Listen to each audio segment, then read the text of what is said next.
Hey, how you doing? Today we are going to make a shooting functionality. We've got our player with jumping and moving, and now we want to start shooting. We've got a bullet prefab prepared. There is a sprite renderer on it. There is box collider, bullet script and rigid body 2D attached to this object. In the bullet script there is nothing apart of the on collision enter, so whenever we hit something the bullet will be destroyed, and that's it. So now let's add shooting functionality. Let's create a new script, create and C# script. Let's call it player shoot.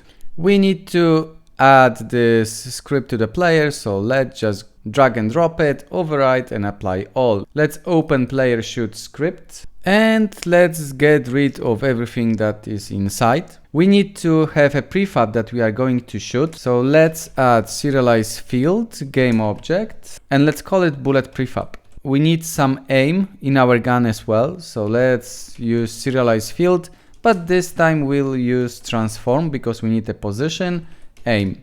And we need to know the bullet speed, so let's add another serialize field, float bullet speed. When it comes to the bullet speed, we can either use it here on the player shoot or on the bullet itself, but today I will show you how to change the bullet speed when we shoot, and maybe we'll assign some value to it straight away, like 15F. Now we need to take some input from the user, so whenever player shoots we want to execute some function. So let's create this function void shoot, and now whenever we use a fire button on the pad or left mouse button and so on, we want to shoot. So if input, now we use get button down, and here we will specify fire1. So whenever we shoot, we should call shoot function. This is all that we need in the update, and now in our function we want to create a new bullet. So normally we would use instantiate, but I want to instantiate and assign this game object to separate variable.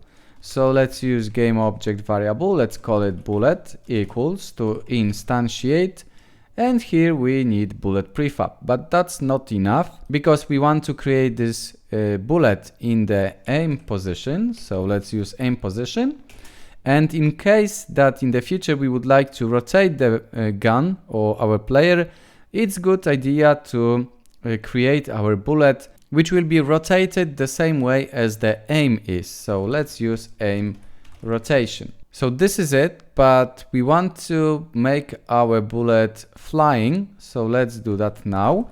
So once the bullet is created, we can get a rigid body component. So let's get component rigid body, and we can use its velocity equals, and now we will use this bullet transform direction.